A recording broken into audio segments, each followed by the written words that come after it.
I want to welcome everyone to our forum today on Libya's transitional government and the lead up to the December elections. This is obviously an interesting time in Libya, an issue that matters very significantly for North Africa.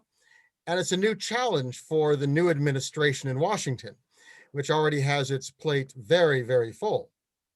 We have an excellent panel to discuss these issues and hopefully illuminate what's going on. I plan on introducing all three speakers to start, and then we'll have each of them give remarks about what they see as going on, their view of the future of U.S. policy, other issues.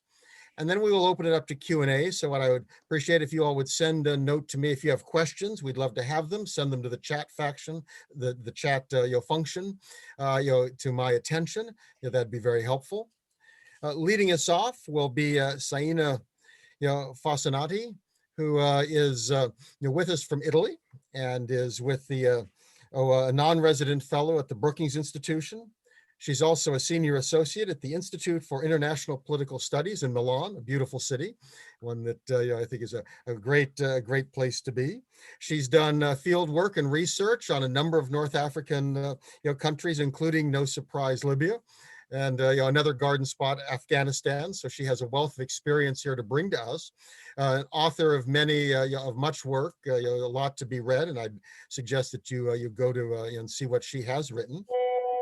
Second will be Esam Omeish, who is a surgeon and someone who comes at this, I think, very importantly from a rather different perspective, not just sitting in an ivory tower where normally I would be without COVID, but he is actually one who's helped put together activist groups, one of the co-founders of Democracy for the Arab World, which is obviously a very important issue, that it's not just Libya that desperately needs democracy, liberty, and those kind of regrowth and economic prosperity. But in this case, on Libya, he's done worked on a number of organizations involved with Libya. So again, I'm very pleased to have someone who can approach this from a more practical standpoint and give us a different perspective of what's going on. Then we have Dr. William Lawrence, who is actually a good friend of mine from American University. We've been on different issues together, and it's a great fun to see him again. Someone else, he's been an active diplomat in the State Department, bringing again a different practical perspective, someone who's trying to deal with some of these issues from the diplomatic side, trying to solve conflicts from the diplomatic side. Also been involved with a number of organizations and international program director. I mean, a great wealth of experience here as well as publications. So I'm very pleased at this group again. I'll ask each of them in turn to speak, and then we'll want to go to your questions. So please send them to me at the chat function. And let's start with Federica. Okay, thank you. Thank you for your invitation. I'm very happy to be here. And I was waiting for some name this afternoon, and because of course we know that within tomorrow probably, I was thinking today we should have the list of the ministers for the new Libyan government. So that would be an important step in a path that started months ago with the Libyan Political Dialogue Forum, which is, let's say, now I'm trying to do a little bit of a resume and introduction to the situation right now, because I don't know if everyone knows how things are going on. And so let's say that this Libyan Political Dialogue Forum is the result of the conference in Berlin that was held last year. And it has been, a long process to arrive right here. I've talked with many of my colleagues in these days, and it's interesting because many of them are really positive, because of course no one has seen such a good moment in terms of stars and sky. But on the other side, many are negative, because I understand that there are many problems on the Libyan plate. And so let's say that through a long sessions starting from November, at the beginning virtual, of course, because of the COVID, and then in person. This LPDF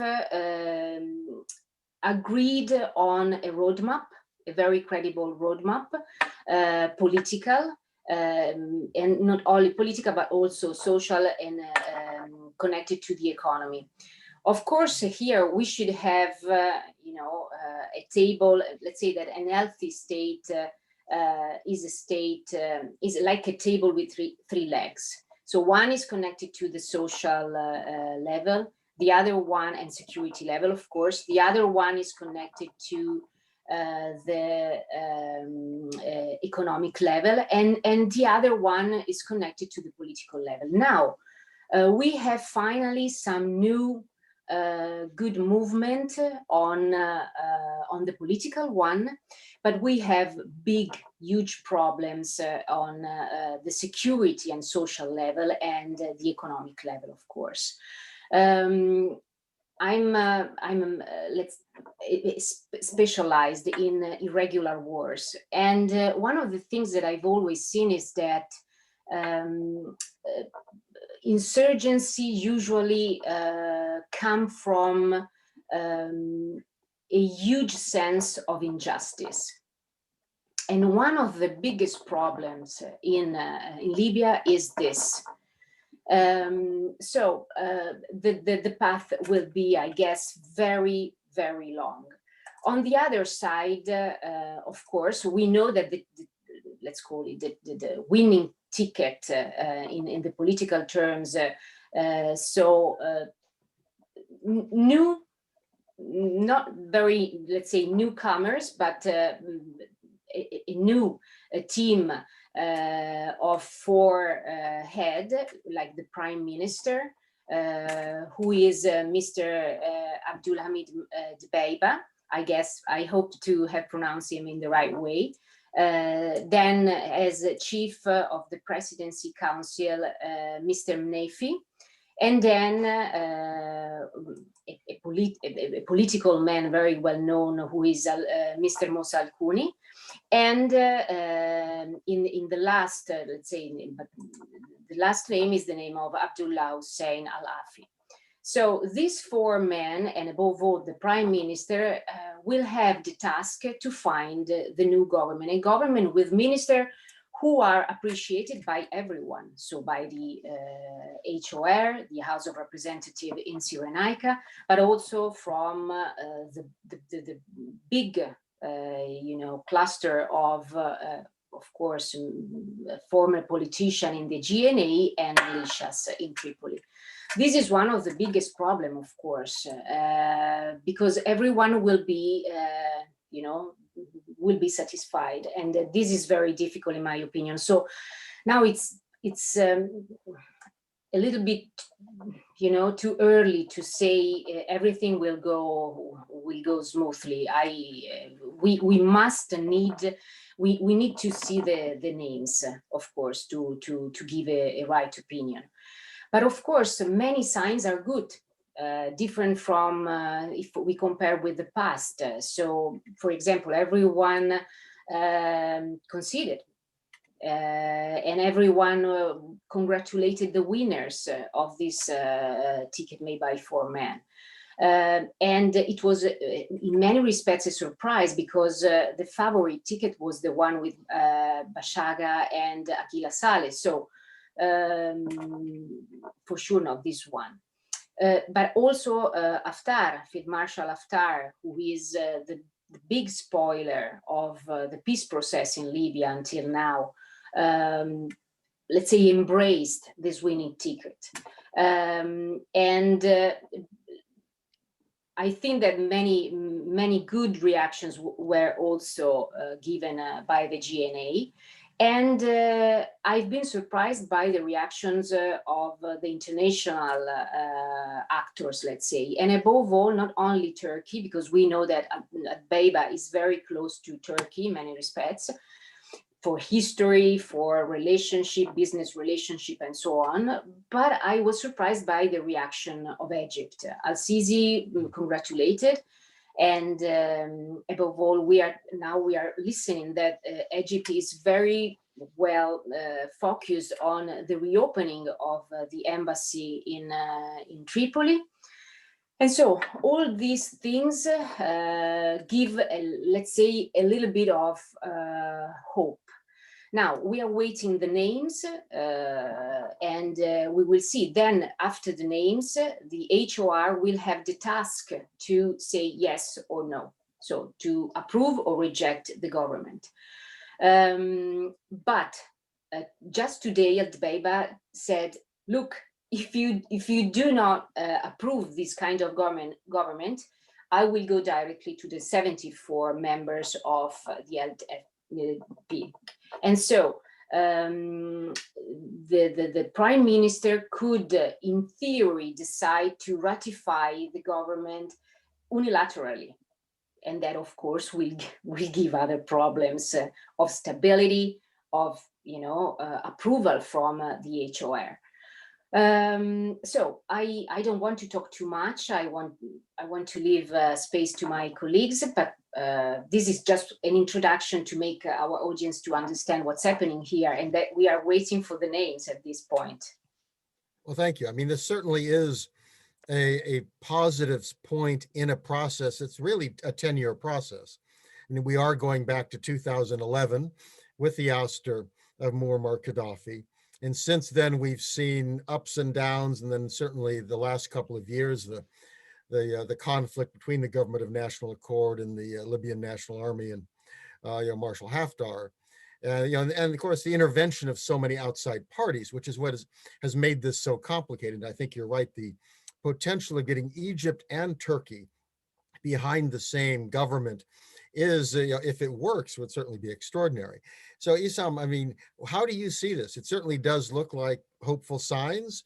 On the other hand, I suspect the number of Libyans are saying we've been there before. We had hopes, before. Very complicated process. Many of us are hopeful. We'd love to see that war over. How do you see this? Thank you, Doug, and thank you to the National Interest Foundation for hosting this timely and important conference. And also, I just want to build up on what Federica said. I mean, she presented a nice summary of things leading up to this. One of the things that, and I was doing the same thing, I'm literally checking. I thought there was going to be a press conference at noontime that's going to announce the new government. There seems to be some delay. There still may be hope we hear something today. But either way, things are happening hour by hour, minute by minute in Libya. But I think to contextualize it also in a perspective that I think puts everything together. Libya, ever since the revolution and ever since what we have seen take place, has never reached the place or the position of being a final stable state on hopefully a track of being a successful state. And so from the days of the Transitional Council that led Libya during the revolution, we saw a transitional constitutional declaration that kind of guided the process. Then we moved into an election that brought the first actually democratically elected governance structure, the GNC, the National Congress, which did a pretty good job actually in bringing everybody that represented Libya, and it had the beginnings of some hopeful process in Libya. Then it got snagged into the middle of the transition, because once it finished its mandate, faced by all these massive challenges, whether it's the security vacuum or whether it's the lack of services or whether it's the breakdown in the internal governance that has been decimated by 42 years of dictatorship, they found themselves not really finishing the job, let alone even starting it.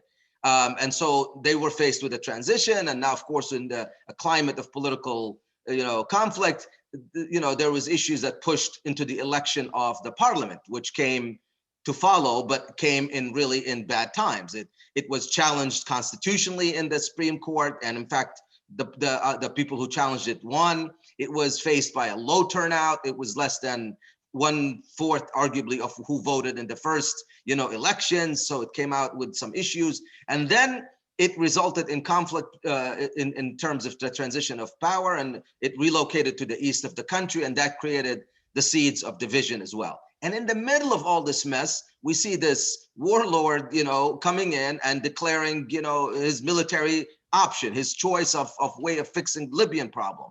So he essentially militarized conflict that was contained within these organs of governance within Libya.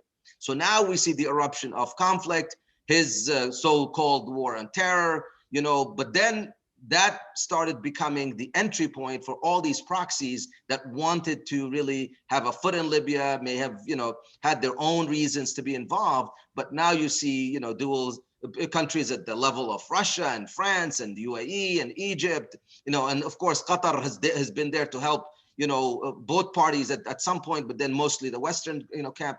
And then, of course, of late, Turkey and so on, even though there was some relations at the time. But what you saw was that this proxy war erupted, the internationalization of the conflict in Libya, which on top of everything else that was going on in Libya, because even though with resources that were available, you still have a country that has so much baggage in it and so much difficulties really to reach statehood. So once again, we're teetering on failed state scenario, war breaks, and we can't figure out what to do. And the UN is scrambling through multiple envoys, throughout the years. You reach then a level of success in bringing in Askhirat, the first really negotiated political settlement, arguably in Libya after all this, massive conflict. And that brings about a presidential council, 9 people trying to represent every part of the country. Not really an effective governance structure, but one that nonetheless was given the international recognition and brought into Tripoli, trying to hone down the militias in the West and also stand against the military, kind of like approach or solution or attempt by the warlord, in the East. Then you get into the stalemate, which lasted almost 5 years, right? Despite it being only something that came in with arguably about 1.5 years worth of a mandate. And you see the same thing, active, agreements to try to get somewhere. What's sentinel in that event was the ability of Special Envoy Salama at some point to bring people together, literally with the Secretary Guterres, UN Secretary General Guterres being in Libya. That's it, the Libyans are meeting, they're gonna finally make peace in Ghdames, in the meeting in 2019, April, or, end of March, beginning of April. And then boom, you have all of a sudden this massive attack on Tripoli by Haftar, and in an attempt to just take over the country militarily, and we see the ugly impact of the proxy wars that have been essentially just tools of destruction in Libya, and then we say this war that started to become massively costly, in terms of casualties, in terms of human suffering, people who had to be leave their areas and so on and so forth. Then comes the UN international consensus to try to figure things out again by coming in Berlin, as Federica mentioned, Berlin in 2020 now. So this is January 19, 2020. Everybody is coming, all the big players. Germany played a great role and hopefully in brokering this. The US started pushing again to play a role. The Russians were coming.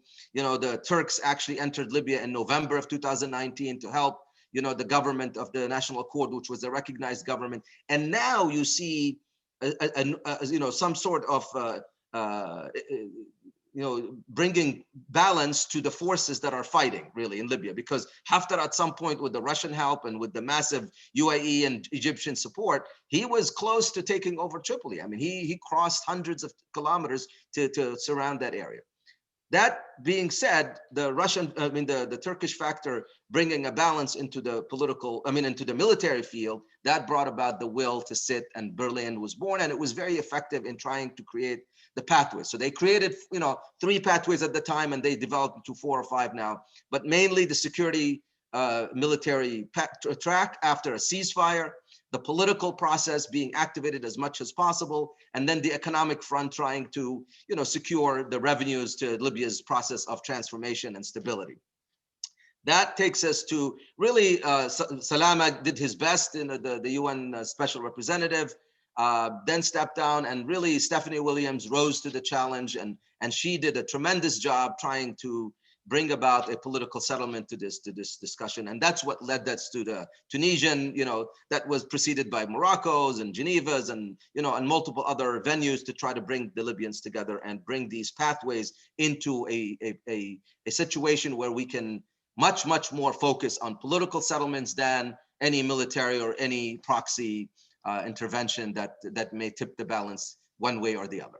That said, that produced this last government, the 75 people, one passed away from COVID, so it's a 74 member meeting that is now was successful in electing a presidential council of 3 people, and Federica mentioned them, and also different from the last time because of the mistakes of the Skhirat, performance, brought a prime minister immediately because the level of services in Libya, the pandemic, the economic breakdown, the problems with the oil and the sales and so on and so forth had made Libya really, I mean, I've been following Libya extremely closely for at least 10 years, if not before. Of course, I'm born there and raised there. But the fact is that I think we are reaching one of the worst really eras in terms of services, and the pandemic hasn't made it any easier in terms of the social the conflicts within the society, in terms of any hope for really meaningful solutions. We remain optimistic, but it remains very difficult. So this new government now is faced with this monstrous, challenge of trying to unite a country, trying to put a program that's effective to provide services to people who are suffering a great deal, remedy, the ills that has resulted from these civil wars, and hopefully put an end to a military solution to this conflict. What Haftar has done really is probably the most damaging to any potential for any Libya progress. And yet we see him today agreeing to it. We see the Egyptians changing their diplomacy and politics by some rapprochement with Turkey and maybe some distancing from UAE. UAE remains really at the center of probably the most difficult of the proxies to deal with, because they don't want to see anything but their way in Libya, and that has been only through military and so on. We have the Russian conflict from a US standpoint. I mean, that's probably the most dangerous of anything that's in Libya. But even though I believe we can still contain that problem, I think it's going to take strong partnerships with an interlocutor like Turkey to bring balance to the Russian influence, and to maybe realign US interest in with Turkey in Libya, at least. I know there's other issues that may be arising, but at the end of the day, and I'll conclude with this, Doug, is at the end of the day, if the Libyans are unable truly to deliver in a government, and even today, as Federica mentioned, as we're talking about the government, we still need it to be approved by a House of Representatives, a parliament, that we are talking as we speak about gathering them from different parts, from Tunisia, from Tripoli, from Tobruk, in the east. Aghela Saleh, who is the head of the parliament, is posturing now. He lost his bid to be the head of the presidential council. He's looking for his back entry into the scene, and he knows he's going to be replaced as the head of parliament the minute they meet. But he's putting difficulties in this, even though that is very necessary for the approval of the government. Now, of course, there's a secondary mechanism to approve the government, which was good to have, because we knew the parliament may not be able to perform up to par, which is the meeting of the 74 to approve it. But if that happens, that stands on a weak, really, legal status in a sense. And so this, and again, I'm sorry to speak long, but to conclude, the search for that legitimate government, the government that gains the Libyans' consensus, legitimacy, and the one that can handle Libya in the international scene, speaks for all Libyans, a united Libya, one that can, manage the resources of Libya and undo all the UN, laws that's freezing everything, and some of them are for good reasons. Is still elusive. We have not yet passed what's called the transitional period. We're hoping December 24th, 2021 is the date. Seems like a big, very hopeful date. I hope and pray that everything lines up for that to happen, but we still don't have a constitution that's approved. We're probably going to end up resorting to a constitutional agreement. There's a legal constitutional committee that's meeting now that's deciding on this. I hope we can advance in the path of security and military, the 5+5, committee, because without it securing the peace, I think we can look for, potential of war is potentially there. Unfortunately, as we speak today, forces of Haftar in the city of Kufra are actually securing the hospitals, because they want a place where they can treat their injured ones. They are fortifying the stations there because, again, God knows what's happening. The Wagners are digging tunnels from the oil fields in the south so that they can steal oil across the east. I mean, you're talking about a massively unstable situation. And I hope that the US, with the renewed vigor, renewed focus, Libya Stabilization Act was just approved a couple of days, or reintroduced a couple of days ago. There's clear interest within the US government to try to be the interlocutor that lines up all the destabilizers and gives the UN a chance to succeed. I hope with all that, I remain hopeful. And thank you again for the platform to share some of these thoughts. Thank you. Wasim, thank you very much. That a lot of very good material there. I mean, we're at a very interesting juncture. We've had out of the Arab Spring, tragic disappointments in Egypt and Syria. I mean, Tunisia has had a difficult time, but basically is the country that seems to have worked, has made it through a sometimes rough transition. I mean, it would be wonderful to see Libya pulled, into that positive direction. And the Libyan people who've gone through so much over the past decade, need and deserve to have stability, deserve to have a better future. So, what the question, I suppose, is, what can the U.S. government do about it, and how to deal with the kind of all of these interveners? That I mean, are the Russians really going to be happy? I think again, the question of Egypt, signing on to try to satisfy these groups out there. To what extent can the U.S. play a role in that? We certainly have potential for a more consistent policy with the new administration. Donald Trump made his famous phone call to General Haftar, which not clear, in the end whether how much it mattered. Nevertheless, it made it more difficult, certainly for the State Department and other organs within the U.S. government to stand for the GNA, which they had done so before that. And again, the question of the outside interest, the current administration, I think, will not be quite so willing to make nice to some of the countries that they may have done so in the past. So, William, where do you see this going? How do you see this potential for a government that might work, as well as how can the U.S. deal with both that as well as these outside parties that have played such a malicious role? You're muted. Thank you, Doug, for your introduction and your very informed comments, even though you're not a Libya day-to-day follower like my two colleagues here. And let me say that I agree with pretty much everything that is said. So batting cleanup here, my role, I guess, is to gap fill and to answer your questions a little bit. And let me also say that I completely agree with both Federica's cautious optimism and Esam Omeish's catalog of woes and catalog of obstacles, because that's exactly where we are. We're all cautiously optimistic, as Esam concluded, but we're also looking at mountains of difficulties that aren't being solved by the current process. And that's why we're all watching our Twitter feeds and our messages to see, will this really stay on track? Claudia Gazzini, who I hired when I was North Africa director at Crisis Group to be our Libya analyst, said at an event 2 days ago, she wouldn't have bet 2 cents on this process. And she was amazed on a day-to-day basis that this thing is remaining on track. And she said herself, she was more optimistic than she had been in years. While if I turn on France 24 and I see reports on the ground, they're saying Libya is in its biggest security and political crisis since 2011. Now, I don't agree with that, but that's another sort of media line that we have now, that things are very fraught.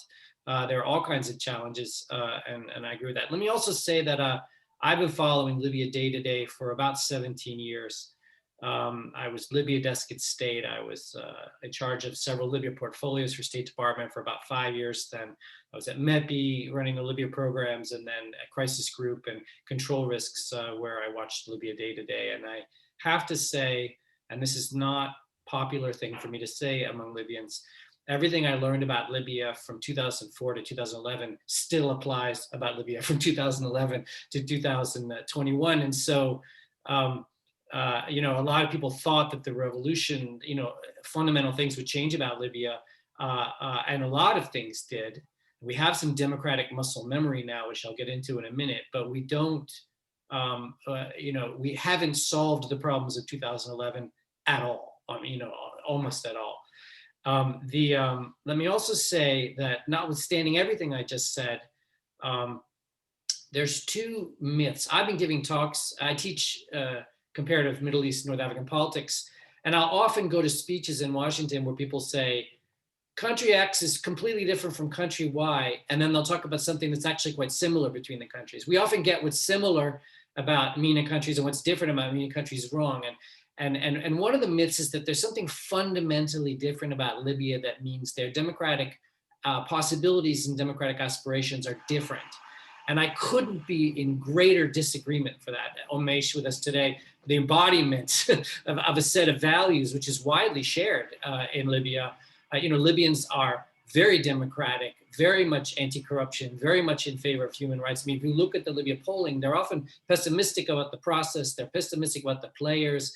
Even the vote that led to this current government formulation was an anti-establishment vote to some degree, like we see across the region.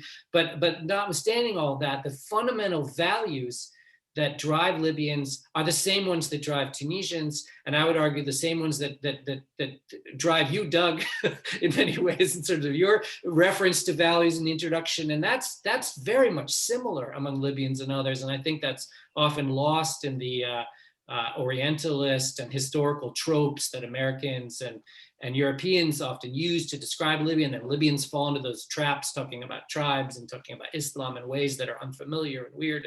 And when in fact, if you talk to any Libyans under 40, with or without a translator, they're going to sound like, American activists, European activists. I mean, it's a very similar set of values, a set of values that it's not hard for Americans to embrace.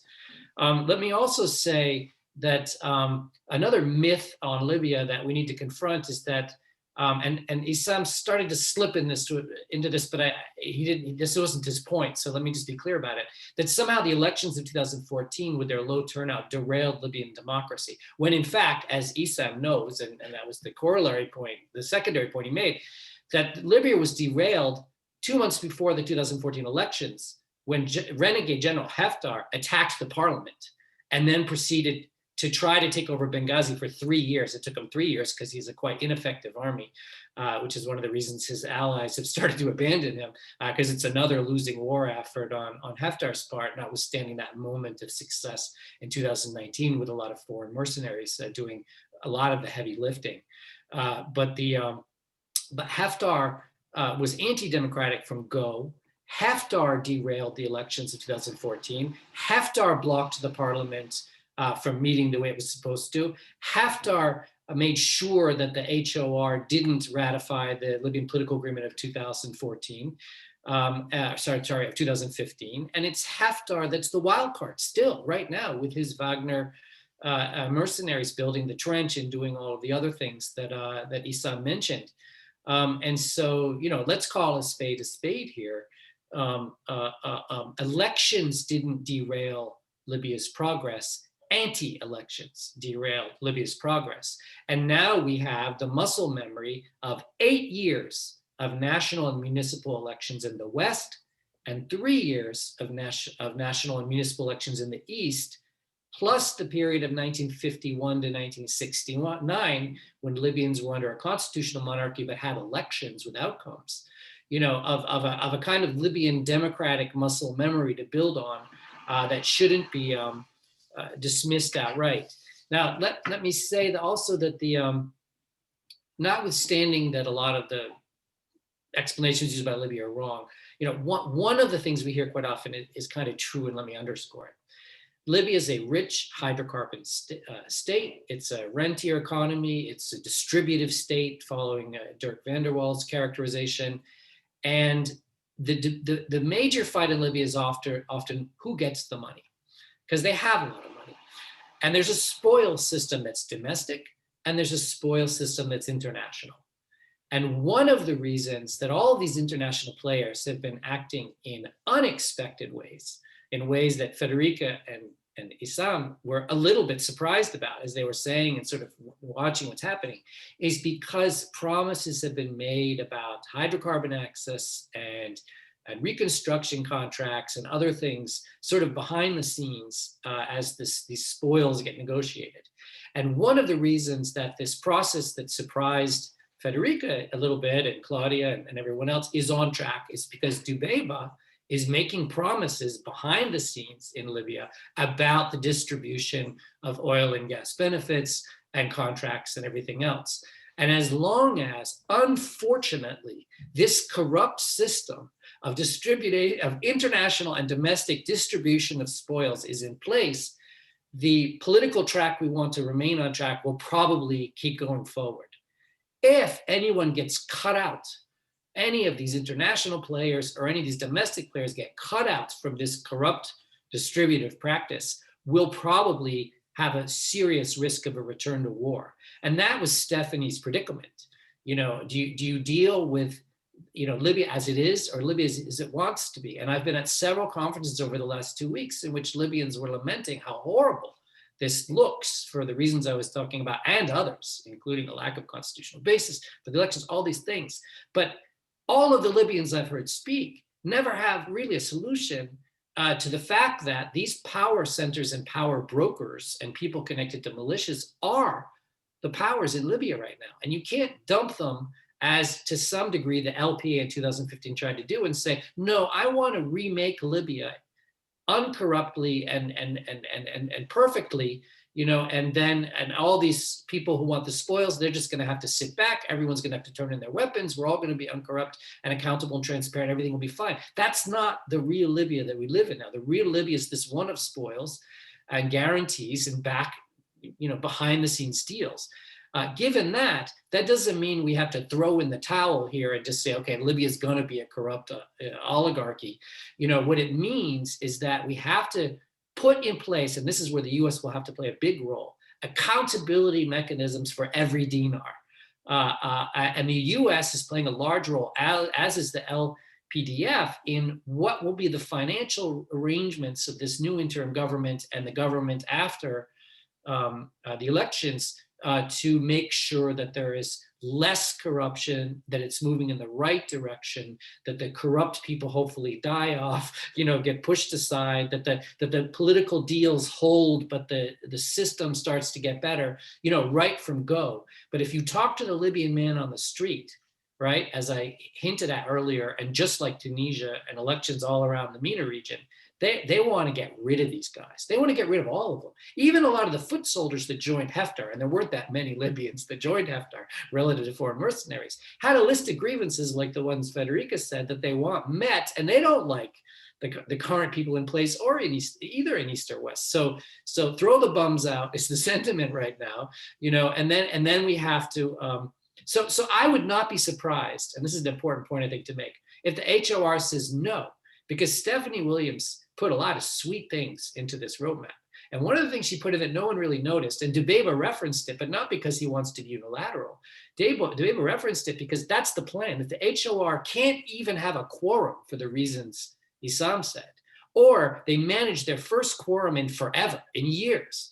And this rump HOR becomes a reconvened HOR just for the purposes of legitimating the interim government and miraculously approve it, right? For the reasons I said, enough people have been promised whatever, right? That's great. But if they don't do it, according to the roadmap, not Dubeba, the decision reverts back to the LPDF and it will get ratified. And so Stephanie knew how dysfunctional the politics in Libya were and said, okay, forget about the HOR, which is almost as illegitimate as every other body.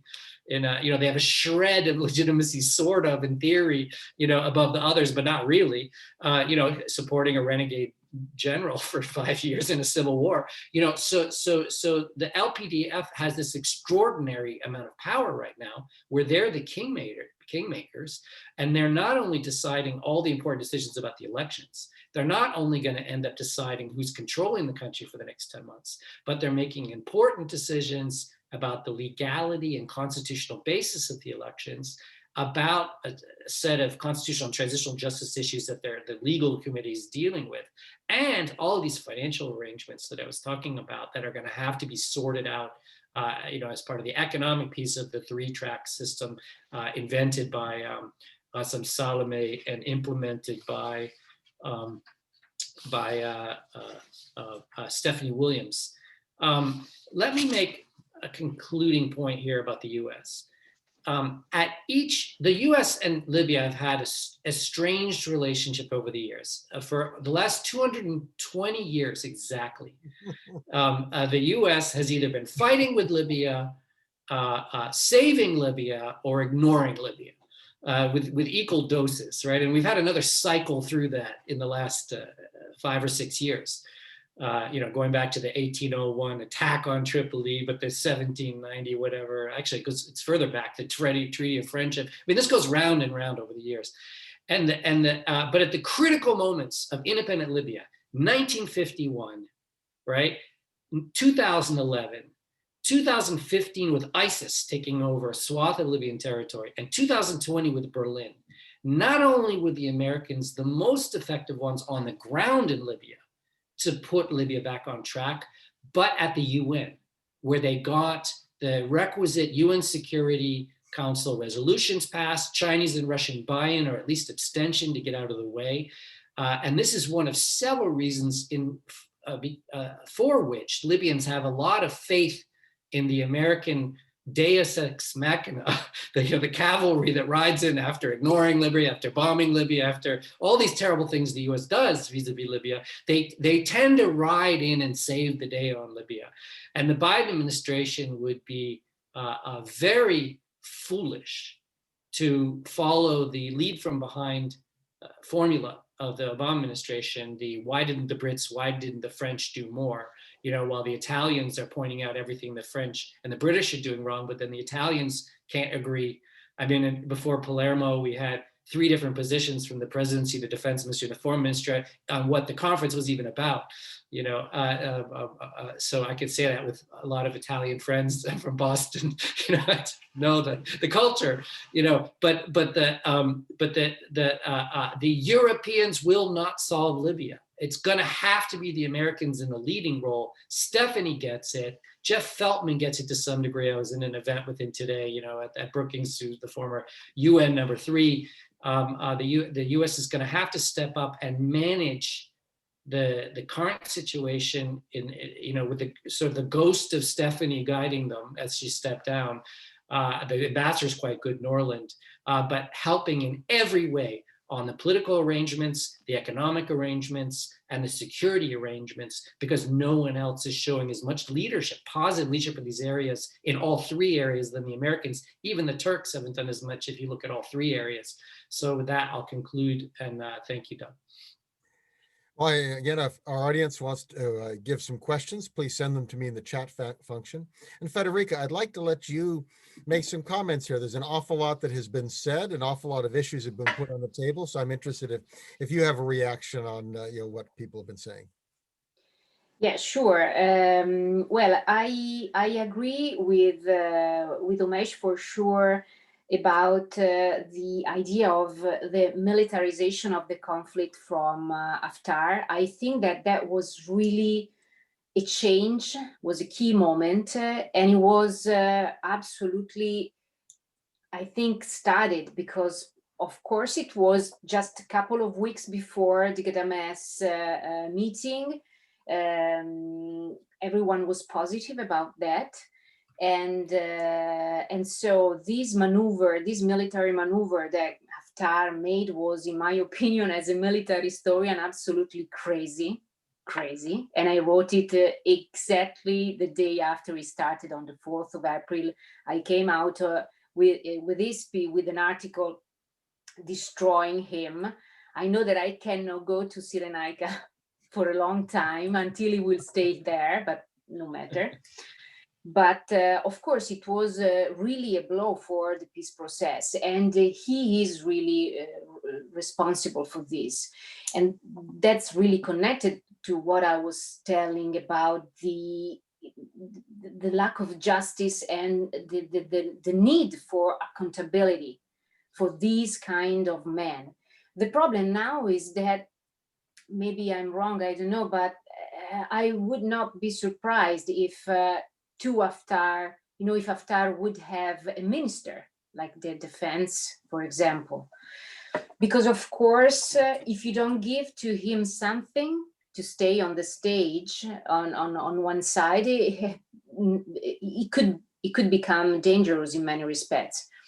On the other side, I remember at the beginning of the peace process after Skirat, one of the problems was that if you remember, all the conferences then created the Haftar monster.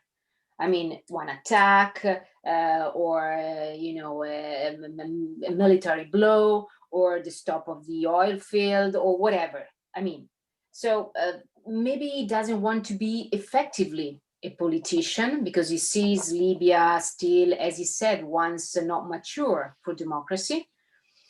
So we will see, but for sure I agree with Omeish about the key point of Haftar and about his militarization of the conflict. But then still we are on the security point, meaning that, for example, the withdrawal agreed for the 23rd of January was not respected at all.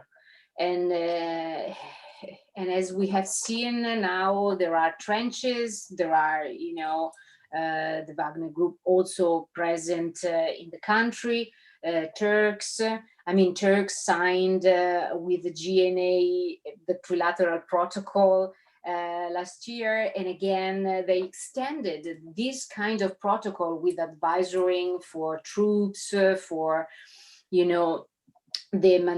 maintenance of the military tools until June 2022. So in this position, I mean, I'm yes, a little bit positive because, as Claudia said, these are new things that we are not used to see. But on the other side, there are so many problems on the chessboard. And first of all, the security one, that I'm really skeptical in this way. I mean, if you have, and these are old numbers, if you have 20 million weapons and for not even 6 million people, young people with no job, there is no private sector. The private sector is the sector for the young people. And if you don't have it, if you have just oil, if you have just a slow old administration, which doesn't work at all, because we can see no infrastructures, no hospitals, no streets, no schools, nothing in Libya, not even electricity, not even oil, gasoline, in one of the richest countries in the world about oil. So what are we talking about? Of course, I really appreciate the job of Stephanie Williams. I found her incredible, and I've always written about that. But I cannot be skeptical, of course. And I stop here. We've had some questions start to come in, so I want to go to one of those, and then I'll probably add some of my own as well. Question is the role of Saif al-Gaddafi. What role might he play in Libya's future? And indicated that at least there have been accusations that the newly appointed prime minister is a front for Saif's candidacy for the presidency. So what thoughts do you all have on that? Why don't we start? Esam, why don't I start with you, and we'll go around and bring So the fact is, I mean, just for information's sake, yes, Dbeiba, in fact, Abdelhamid Dbeiba is a gentleman who is a conglomerate, real estate developer and construction mogul who has worked with the previous government of Gaddafi, and more specifically was close to Saif. But to say that actually he's a front to Saif, I think would be far-fetched. I think the reality is that the Gaddafi folks in Libya are still a force to be reckoned with. I think they are, just by virtue of numbers or by virtue of the fact that, the revolution, while it was a change at the top. It wasn't necessarily a change of what existed for Libya for the longest time. So there is that presence. And I think it behooves anybody who wants to see reconciliation and success in Libya to ensure that there are mechanisms by which they're brought back into the political process. Minus, I think, the folks who have committed the heinous crimes and people who have really, killed and participated in massacres and things along those lines. I think by any means and by any legal structure will be out. But the fact is that I think there is the presence. What's interesting is, of course, is the Russian role. What people think is of Haftar support coming from the Russians, it's not true. The Russians' game in Libya is actually Saif al-Islam. And it's because of the fact that they've had so long, relations with Libya before. So even in their support of Haftar, they are working with him along with the Gaddafi supporters who were with him up until, recently, when there's a lot of other problems that have split the two camps. But the fact is that you cannot count the Russians as main supporters of Haftar. They are using him and he's using them, but their main project there is Saif al-Islam. So it's a combination. So Stephanie, in the last meeting in Tunisia, in fact, brought representatives of Saif specifically so that she can acknowledge that they exist, and was hoping to give them their rightful size. And that wasn't large, and that's true too in Libya, but still they're there and they need to be engaged in the political process. That way we can mitigate any undoing that they will do to the stability of Libya. William, any thoughts? Several. First of all, as we've seen in the work of a scholar at George Mason, whose name escapes me right now, but he studies propaganda in Libya. Libya is subject to a massive amount of social media propaganda, even more than the United States, coming from Russia, coming from accounts in the UAE and Jordan, and a part of this axis, the anti-Muslim Brotherhood axis that likes to paint everything going on in Libya as about the Muslim Brotherhood. That same loose network of social media corruptors promote the Saif candidacy, and as the Libya experts here know, Russian agents were arrested in Tripoli trying to push the Saif candidacy for presidency. So even if, and I don't think it's true, but even if Dubaiba, who already seems a pretty savvy politician, was to be hoping for a Saif return, he knows that will go nowhere because Libyans are so aware of the corrupting influences on social media and in the Russian pushing of the Saif candidacy that really can't be any kind of formula for the short to medium term, and I don't even think for the long term. Also, you can't have done anything in Libya prior to 2011 without Saif signing off on it. Saif had to sign off on all of my work in Libya. I rode in his jet to the farm, and people joked later that I've been consorting with a war criminal during that revolution. But I mean, anyone who dealt with Libya prior to 2011 their work had to be signed up with Saif. And if you were doing anything important, Saif met with you or his people met with you. So that's just not really, I think, germane to any kind of this. So this is propaganda for and against. Let me also say that, getting back to what Federica said, that Haftar was promised the defense ministry. We sort of know that. We don't know if he was promised the finance ministry. And both the US and the UK advised Dubaiba to roll out a small government, the one that we're waiting for. He's probably going to roll out a massive government because of all the reasons I said, that he's going to have to check a lot of boxes, ideologically, geographically, networks, you name it. And so that's coming. A lot of people are saying also that Dubaiba is going to want to stay past 10 months. He may want to remain in power in some way through proxies or himself, but those elections are going to happen, even if they're delayed for some technical reason. The Libyan people and the Libyan militias, armed groups, are not going to put up with another 5-year or 2-year delay like we had after 2014 and subsequently. Let me also say that the Russians aren't going to withdraw. And because of that, the Turks aren't going to withdraw. Esam and I have been meetings with the Turks. They know they have to stay. And so this whole sort of roadmap that Federica said wasn't met. is going to be not met, just like all the Libyans that turned in their weapons and sold weapons into the black markets when they thought peace was coming in 2014, had to buy back the weapons. There was a huge buyback at higher rates to rearm themselves to defend against Haftar.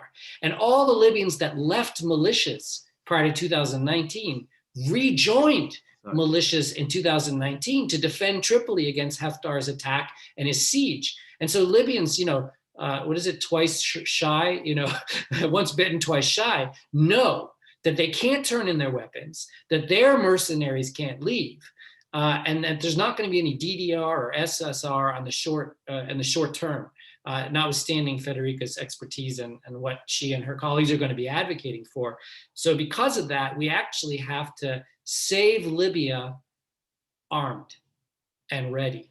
And that's really, really tricky diplomatically, but that's just the fact of the realities on the ground now.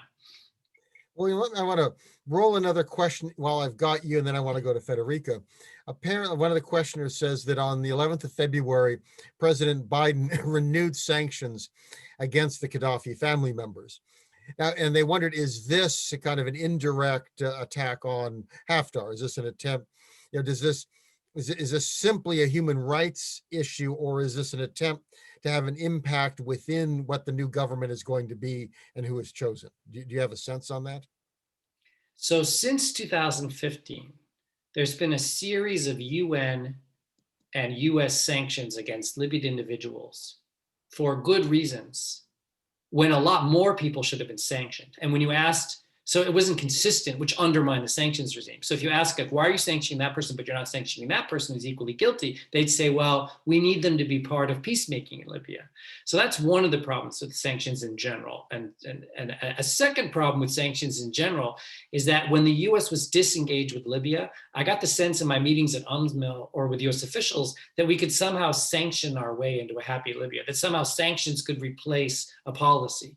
And Libyans have demonstrated time and time and time again that they're willing to fight even if they're subject to sanctions. They're willing to be corrupt even if they're subject to sanctions. And the sanctions really don't drive much. Now, there isn't a Haftar-Gaddafi alliance, so I don't really buy the premise of that question too much. But I would say that there need to be sanctions, but consistent ones. There need to be lawsuits, but consistent ones. And that all has to be part of a really serious strategy rather than in lieu of the absence of a strategy for Libya. Otherwise, the sanctions will be useless. Federica? I completely agree, completely. I mean, the sanctions are just the weapon of the weak, in my opinion. There is, because here the problem is that there's no a strategy for Libya, even from the United States. I mean, I've always seen tactical moves, and above all connected to the terrorism. So cherry picking, drones, actions, and this kind of military things. But in the end, I haven't understood the strategy of the United States. And I remember I had a long conversation with Secretary Mattis once, and he was asking me, and that's why the report coming from Brookings 2 years ago was published, because it was for him, because the question from Mattis was always, give me the solution for Libya. And I told him, I'm a historian. I cannot give you the solution. You are the decision maker, not myself. Ask the surgeon. That's right. I'm willing to offer one, Federica. Hook me up. Hook me up. So I didn't have the solution, and that's why we called all, a huge group of experts from Jeff Feldman, Karim Mezran. I mean, all my friends to try to propose something intelligent and clever and smart to the Secretary of Defense. But he admitted when I told him, look, this is not a strategy. What does it mean bombing, with a drone, some terrorist, every week? This is not the cure for Libya. You can have an enormous value. not just in solving the situation in Libya, because it's impossible, of course, just with the presence of the United States. But I think that the United States could have a wonderful role in trying to balance all, the appetites from Italy, France, I mean, talking about Europe, but also talking about the Middle East actors like, Saudi, Emirates, Qatar, trying to put, a stop to all these intrusions in the country. These are really devastating, in my opinion. And so I think that the United States could have a huge role in this way, but we need a strategy, and a strategy which is not just connected to this administration. I mean, now Biden is already, I think, thinking about the midterms elections. You cannot have a strategy for a country if you just think things around 24 months and then stop. To have votes and the satisfaction of the public opinion. This is impossible, and that's why we don't have a strategy for the country. Esam, give us a Doug, if I can, I have actually a story to tell. So when the Treasury first looked, this is early on in the revolution. We're talking February, end of February, early March. When the administration was looking for ways to do something about Libya, one of the things that they initiated was a process within Treasury to look at how much money does the Gaddafi regime and maybe the Libyan government per se has in Libya.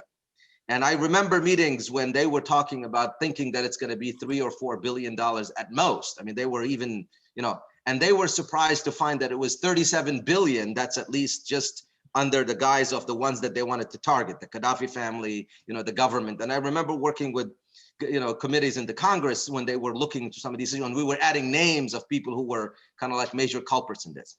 So that executive order came specifically to try to put a freeze to these things in hopes that a Libyan government will arise eventually from all this. And this speaks to the point I raised earlier, which is we're still in a transition, unfortunately. We have yet to have, in fact, a stable government that can lay claim to all these things. And so I think what happened from Biden was an automatic renewal of a process that sadly reflects a 10-year period of not getting anywhere really with this. And I think it should continue for the time being. And hopefully until a day when it can be reclaimed by legitimate Libyan government. Well, I'd like to get back to the area that William talked about of the kind of the deals that are being made and kind of greasing the process. What would be ones that you all would imagine are kind of red lines that should be resisted at all costs versus ones that at least in the short term one should accommodate? I mean, I've certainly seen, what do the Turks want out of this? I mean, the Turks came up with this delimitation deal within the Mediterranean. I mean, is that something that should stand? It's got the Greeks and the Cypriots mad. And I mean, the Israelis don't like it. I mean, what do the Russians want out of this? Some people have talked about Russia would like to have a base. Would one imagine that a government eventually would give Russia a base? Well, then what does that do in terms of the United States? I mean, Federica talked about, the Wagner, perhaps part of this is to what extent does Wagner operate at least semi-independently? To what extent is this what Putin wants? I mean, is Wagner wants to steal oil for Wagner, or is the idea that Wagner would steal oil for Russia? I mean, so how does one try to, because there's so multiple hands that could go. I mean, do the Emiratis want anything? Is this purely they don't like the Brotherhood? Or the Emiratis involved in Yemen want territory. I mean, they're basically promoting separatism. They're grabbing islands. Well, did the Emiratis have an agenda in Libya? Could they be satisfied at reasonable cost? I mean, it's kind of perhaps the most recalcitrant intervener. Is there a way to buy them off in a way that isn't too expensive? So I wonder if all three of you, and let me start with William, since he kind of really got into this, but I obviously want to go to the rest of you. What are we looking at in terms of, is it simply cash being paid, or are there real threats to a Libyan sovereignty? Are there these demands that would cripple the ability to create ultimately a democratic Libya, one that could evolve perhaps into a more effective government? What are we looking at? William? So I'll try to be brief because a proper answer would take about 2 hours.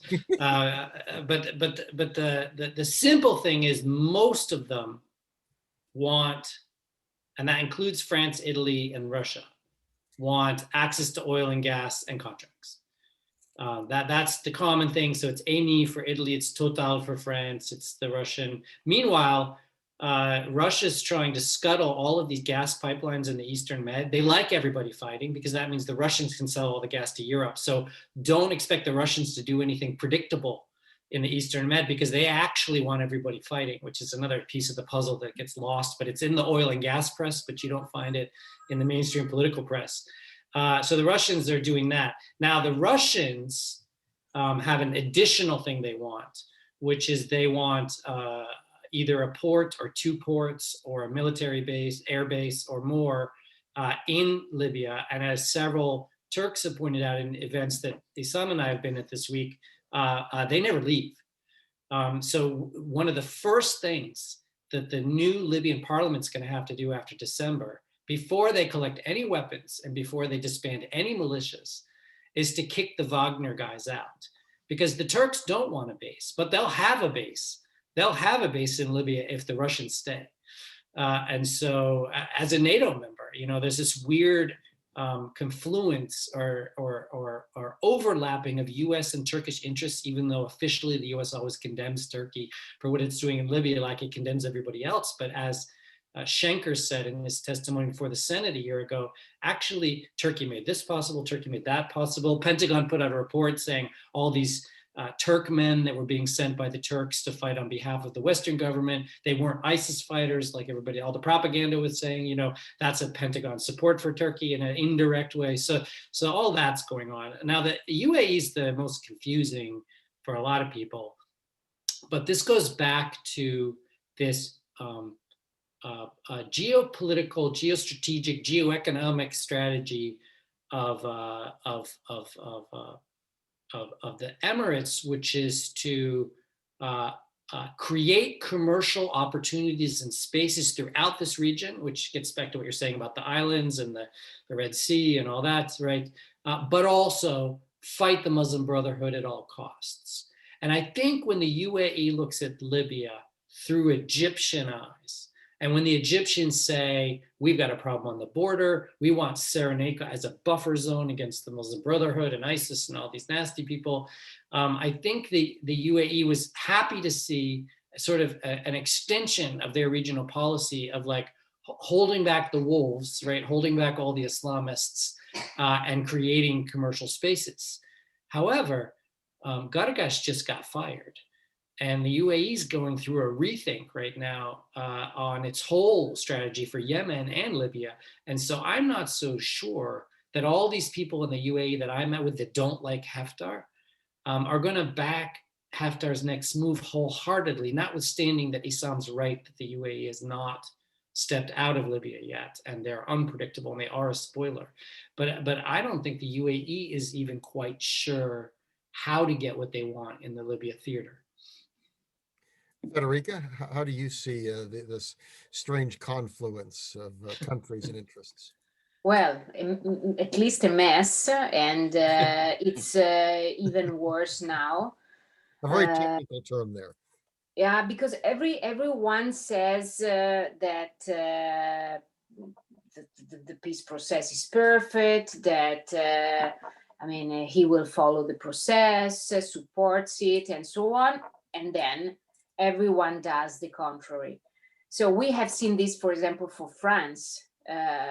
We in Europe had many problems in the managing of France, because Macron said one thing and on the other side did another one. And William knows this very well. I think that all the French conferences in Paris, just organized in a glimpse, were a huge blow for UNSMIL. I mean, they took out control. You know, they sabotaged the process. Exactly. Yeah. And that was really something unbelievable. By the way, this is the usual way of acting of France in foreign policy, historically, always, always. And so on the other side, I have to say that Italians do not exist. Our foreign policy, I'm just talking about Libya, of course, because I follow that, but our foreign policy is a disaster. It's principalities. It's not unified. Yes, signorie, as we said in the 16th century. Yeah. No, is a mess, because of course we don't have a vision. Yeah. But of course, William, there is a huge difference between the no strategy of the United States and no strategy of Italy. Italy doesn't cover anything. Yeah. Yes, it's different. We are not, historically, we are very weak in foreign policy. And this is a huge problem for us, because Libya is in front of us, is the door for Europe. It is a very important channel for migration. Libya is when we ask ourselves why Russia is there, why the United Emirates, why Turkey, but because it's Libya, is in the center of the Mediterranean, so it's incredibly interesting. And on top of that, it has one of the best oil in the world. Sun, wind, whatever you want in terms of energy. So of course it's interesting. And I remember many years ago touching the subject of Russia in Libya. Putin had an interesting relationship with Gaddafi in terms of rebuilding infrastructures, condos. That was the idea, and the railway that Libya doesn't have. So that was a huge deal in terms of economy and finance. And plus, of course, Syria is too distant from the center of the Mediterranean. So, of course, Russia is interested in the Mediterranean ports of Libya. Even though I don't think that the control of Putin is about the Wagner Group is so targeted. I think that the Wagner Group is left, do whatever you want. It's not my business, but the classical way of behaving in the last, let's say, 20, 25 years of Russia in Africa is always through private companies, through mercenaries.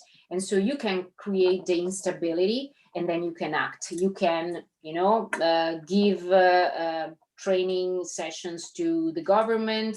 You can give security with mercenaries, of course. In the meantime, you create instability, and you get every kind of deal. We have seen this in many countries in Africa with Russia in the last few years. So it's a strategy that we know very well, and in Libya is the same. Can I add one point before we go to Esam to underscore that? Yeah, very quickly. The Russians have been printing money for Haftar for 5 years against treasury bills. So if Wagner Group builds the trench and then Haftar starts selling oil, he can pay back Putin's friends. So it's not Wagner for Wagner. It's not Putin directly. It's Putin indirectly, because they get some of their money back. I agree. Yeah. Back to Esam. I think the questions, please send them to me, and going on to Esam. Yeah, no, I think these are great perspectives offered by my colleagues. I think for me, if you look at adding the issue of strategic mutual interest to the table when you address Libya, it's very, very wise. And in fact, it should be dealt with upfront as opposed to something that we keep dancing around. But having said that, I think there are natural, or there's at least sensible strategic mutual interests. I think, advocating for Libya-Italian relations is actually very helpful to Libya, because it's been the tradition and it's been the relations that have built even, Western Libya. And at the same time, it is mutually beneficial. Thinking of even the Turkish-Libyan relationships, in construction or even in cultural and historical, context, very important, and something that has the chance of working and becoming part of the solution.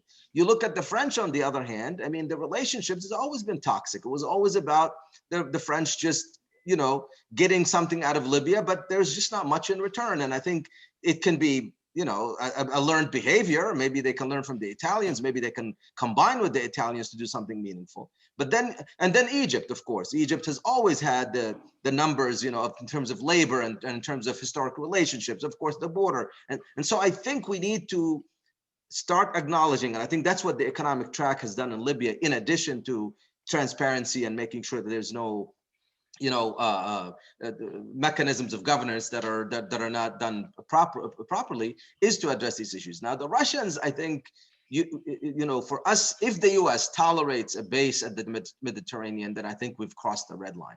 And I think that's, even from a Libyan's perspective, it is very important for Libyans to insist at a no base, using and leveraging the US's hopefully weight into this, because, as you know, Bill mentioned, that's a forever problem. That's a problem that's going to destabilize the region constantly. But the contracts, on the other hand, whether it's the railway, yes, and they have a big contract to that effect, or whether it's even unpaid money. There's about 7 billion along the last few years. I mean, the years before Gaddafi's, you know, demise, that have been due to Russia, and the Libyans have addressed them up front, and they've actually are willing to negotiate them and pay them back, and multiple, you know. So I think we need to bring it up front, deal with it. The UAE remains most puzzling, but in addition to their animosity against the Brotherhood and all this, you know, because it's an existential threat to their dictatorial type, you know, ruling, I think they were looking for ways for access, you know, the ports, and the same thing that they've done in Yemen. And I think this is something that's talked about, and I'm not sure if it's very accurate, and I'm not sure if there's studies to back it up, but Tripoli is the really next Dubai if it comes to access, you know, to its gateway to Africa, and its centrality in the Mediterranean, and its ability to provide what potentially Dubai does with a much better weather. And, you know, I mean, those are things that are talked about, and we see reports here and there about, you know, the Emiratis being threatened by it, but I'm not sure I put a lot of credence to it. But it's still puzzling as to why they are so adamant about destroying really the future of Libya. Well, I think we can wrap up. So what I'd like to do is have each of you give us just a couple of minutes of your thoughts and kind of perhaps your predictions. Say, I mean, what will happen in December? What will happen next year? What, you know, I know we've, you know, everyone I think has felt both some optimism, but also some pessimism. And certainly I, as a somewhat more detached observer, have the same reaction, that I would love to see this work out, that Libyans deserve a better future, that getting rid of Gaddafi opened up wonderful possibilities, which over the last 10 years have not been reached. And then I want to just do a little couple concluding remarks after you. Also, again, short comment I'd appreciate from both of you, couple minutes each, perhaps. Start with you, William, and then I'll go in reverse order of how we started. Okay, that'll keep it even shorter, because I was going to prepare my concluding remark. So that's good to start with me. A couple of predictions. Number one, as I said, the spoil system will keep it on track, or the spoil system will derail it, that both the international one and the domestic one. And I think all indications are that it will probably stay on track with all of the problems we all agree through December, or through whenever the elections happen. The new parliament will have a mountain of issues that they can't solve. So then the question will be, who's going to help them solve those questions? The US will have to step up, Italy will have to step up, the Turks will have to step up, you know, and, you know, sort of UN goals be damned a little bit, you know, if, for example, the Russians aren't leaving, you know, and other things. You know, I don't think we're going to be able to, like, gather all the weapons, close down the militias, and the Russians will just sail off into the sunset and everything will be fine. It's going to be way more complicated than that. I think Haftar will try to spoil. I don't know when, I don't know what, but everyone has to get ready for the next sneak attack. When he thinks the conditions are right, when the grievances are high enough, when he's been slapped in the face, whatever happened, he will seize the opportunity, as he has done repeatedly, not just since 2011, since the 80s. When Haftar gets slapped down by even whoever he's allied with, he turns on them. I think Gomati has a list of Haftar's 11 treasons, 11 abandonments of whoever he's allied with in his history. And that's his, so unless he just gets too old, Haftar will try and everyone has to be ready. But other than that, I'll say one last concluding point. Tunisia and Libya's futures are inextricably linked. Tunisia cannot succeed, in my opinion, if Libya fails. And Libya cannot succeed if Tunisia fails. And so we need to start looking at those two countries as a package that need a set of democratic supports, governance supports, services supports, the whole list that Esam gave and Federica agreed with. They're going to need a lot of international inputs, and that's tough to aid a rich country. I know, because I worked for years aiding Libya, and when you say, well, they're rich, but we need to spend money to help them, it's really hard to do. But the stakes for the Mediterranean, the stakes for Europe with the political threats of the migration issue, the stakes for international security and terrorism, all those issues are huge. So keeping the political transition on track should be high on everyone's priority list. Esam. Doug, I'm certainly not pessimistic, despite the apprehension in some of the comments. And just to paraphrase a comment from Secretary Blinken, actually, in his first briefing, right as he became secretary, this is a private one, where he said Libya could potentially be a low-lying fruit if enough is invested in it. But the fact is that I think we have no option but to remain hopeful, because Libya has too many reasons to fail. And only a few to succeed. And I think the fact that we have Dbeiba, who's a businessman, who's also from the strong city of Misrata, so his allegiance, in a sense, to anything against is not necessarily in question. And he has some favorability within the Gaddafi, folks. He has, some raw material that can help him to be able to orchestrate a path forward. I think the Haftar challenge remains, and I agree with Bill that if he remains in the picture much longer, he will certainly continue to pull Libya back. And I think one of the things that we need to do with U.S. leadership is to exit Haftar from the scene. That could even be a peaceful, quiet, departure. But the fact is that anybody who has any sense of calculus regarding what Libya is going to, do in the next year or two, if they don't mitigate that threat immediately, I think can see it become something bigger. Lastly, I don't think the international community can afford to have a geography the size of Libya with everything else that's in Libya to remain unstable. That is too detrimental to any progress in the region, and I hope that's enough impetus to push everybody towards a solution. Thanks. Federica. Here I am. I think that, well, I agree. I'm superficially positive because all the signs are good. And as I said at the beginning, we haven't seen in the last decade something like this. And Haftar is silent. So this is okay. But in the bottom of my heart, I'm a little bit skeptical because I see so many problems in front of this future government, and plus you have another huge problem, which is COVID, which is a problem for the country itself, but it's a problem also for all the international community, because I've seen this in Italy. We are completely devastated, and we have seen this in the United States also. We are completely blocked. It's 1 year I'm not coming to the US, just to make you an example. So this is something that has a real impact on the daily life of the people. And in Libya, COVID has been very hard in many respects. No hospitals, no security, health security, and nothing. So on top of all these problems, we have the pandemic. So, inshallah. We need to all get vaccinated so Federica can visit. Absolutely. Yes, I cannot wait to have her come. We'd hold a forum and have her speak. It would be great. I want to thank all of you, not only on my behalf as moderator, but also Khalid Safiri.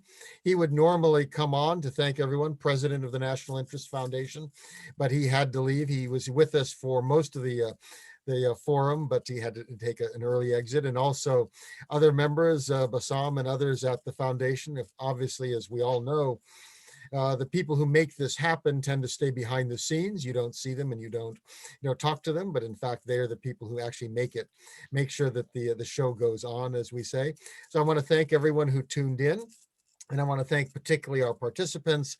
And I think it's been a great discussion, and I certainly hope this moves forward. It is, as I indicated earlier, the Libyan people deserve this. They've gone through an extraordinary difficulties. Over the last decade, there was great hope with Muammar Gaddafi being thrown out. There's been great tragedy since then. There have been moments that looked promising and then they were pulled away. Let us hope that this one, will move forward. And I do have some hope with the Biden administration that we have at least an administration in Washington that is committed to diplomacy, an administration that wants to see something win, an administration that would like to see a consistent policy. We have hopes today that we didn't have a year ago or even a few months ago. So I want to thank everyone again, and have a good day. Thank you very much. Thank you Thank so you, Doug. much. Thanks Thank very you. much. Bye. You all take care. Bye-bye.